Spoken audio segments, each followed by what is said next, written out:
আসসালামু আলাইকুম everyone, welcome to my new another video.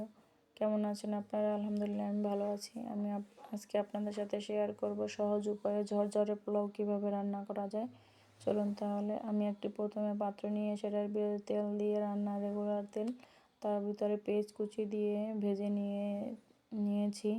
তার ভিতরে দিয়ে দিলাম 3-4 টুকরো দারচিনি, 2টা তেজপাতা, 3-4 টুকরো এলাচ। এই যে এখন আমি আগে থেকে ধুয়ে রাখা চালগুলো এখন পোলাও তেলের ভিতরে দিয়ে দিয়েছি এবং পরিমাণ মতো লবণ দিয়েছি। এখন এটাকে সুন্দরভাবে ভেজে নেব। আরেকটা কথা, আমি পোলাওর চালটা 15 মিনিট ধুয়ে ভিজিয়ে রেখেছিলাম এবং সেকে 15 মিনিট রেখেছিলাম। এভাবে রাখলে পোলাওটা খুবই ঝরঝরে হয় রান্নার পরে।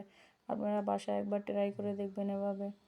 এই যে আমি চালটাকে সুন্দরভাবে ভেজে তার ভিতরে আগে থেকে গরম করা চাল যে পরিমাণ তার ডাবল পানি দিয়ে গরম করে নিয়েছি, সেগুলো আমি চালের ভিতরে দিয়ে দিয়েছি।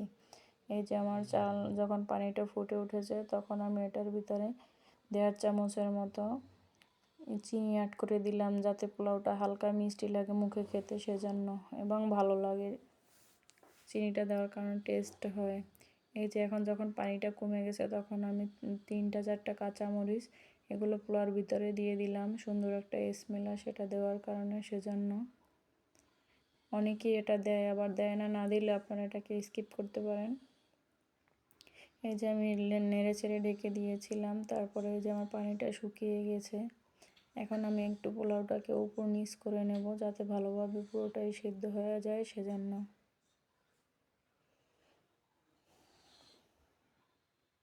যে আমি নেড়ে চেড়ে দিয়েছি, এখন আমি ঢেকে দিয়েছি আবার কিছুক্ষণের জন্য।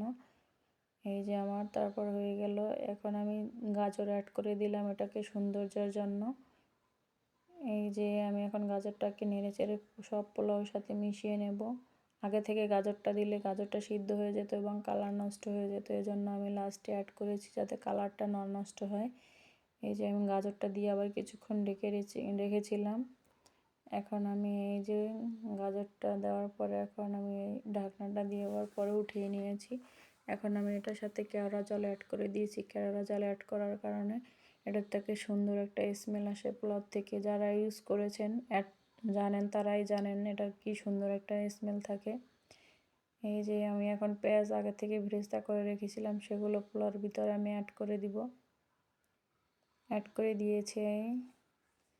অ্যাড করে আবার ঢাকনা দিয়ে ঢেকে রেখেছিলাম, সুন্দর স্মেলটা যাতে না বের হয়ে যায়, সেজন্য। এই যে আমার আজকের রেসিপি এই পর্যন্ত। ভিডিওটি দেখার জন্য সবাইকে ধন্যবাদ। আল্লাহ হাফেজ।